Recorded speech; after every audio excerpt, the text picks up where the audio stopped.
খ্যাতনামা সঙ্গীত শিল্পী জুবিন গার্গের স্মরণে শোকসভা আয়োজন জেলা শাসক কার্যালয়ে। শনিবার শ্রীভূমি জেলা শাসক কার্যালয়ের কনফারেন্স হলে জেলা শাসক প্রদীপ কুমার দ্বিবেদীর পৌরোহিত্যে এক শোকসভার আয়োজন করা হয়। এতে জুবিনের অস্থায়ী প্রতিকৃতিতে পুষ্পার্ঘ্য অর্পণ করে শ্রদ্ধা নিবেদন করা হয়। উপস্থিত ছিলেন জেলা শাসক প্রদীপ কুমার দ্বিবেদী, ডিডিসি দীপক জিডুং, অতিরিক্ত জেলা শাসক আনিস রসুল সহ অন্যান্য আধিকারিক এবং জেলা সাংবাদিকরা। পরে সাংবাদিকদের মুখোমুখি হয়ে প্রতিক্রিয়া ব্যক্ত করেন জেলা শাসক প্রদীপ কুমার দ্বিবেদী।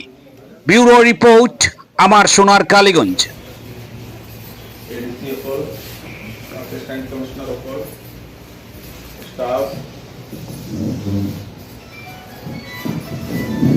বন্ধু বান্ধব,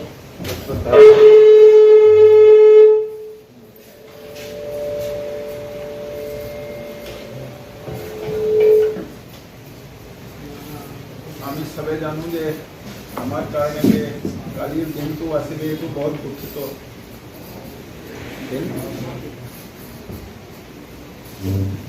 অসমৰ যে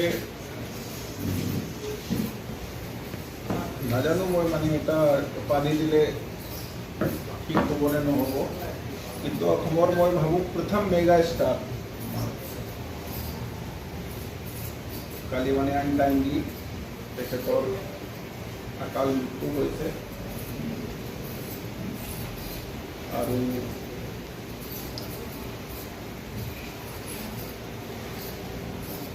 তেখেতৰ মানে বেছি এটা ডাঙৰ কোৱালিটি আছিলে যে পিপল কানেক্ট যে আছিলে। এইটো মই নাভাবোঁ কোনো বেলেগ ষ্টাৰৰ ইমান হ'ব যে। মই চাইছোঁ গোটেই ছ'চিয়েল মিডিয়া এতিয়া পাৰ্চনেল পিক্স মানে পূৰা ভৰ্তি আছে। মানে তেখেতৰ কিমান পাৰ্চনেল কানেক্ট আছিলে মানুহৰ লগত।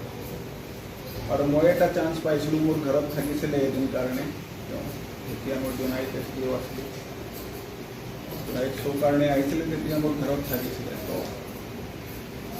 আগতে মই গম পোৱা নাছিলে মানে কিমান ডাঙৰ ষ্টাৰ, কিন্তু যেতিয়া ঘৰত থাকিলে আৰু তেখেতৰ যে কানেক্ট আছে, তেতিয়া মই গম পালোঁ যে কিয় মানুহে ইমান মৰম কৰে।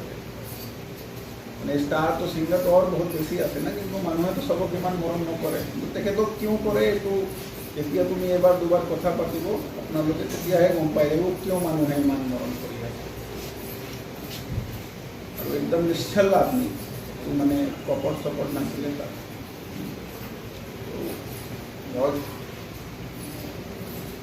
দুখিত দিন, কিন্তু এটা আৰু আছে যে ভগৱান যাক বেছি ভাল পায় তাক কেতিয়াবা আমাৰ ফালৰ পৰা সোনকালে লৈ যায়।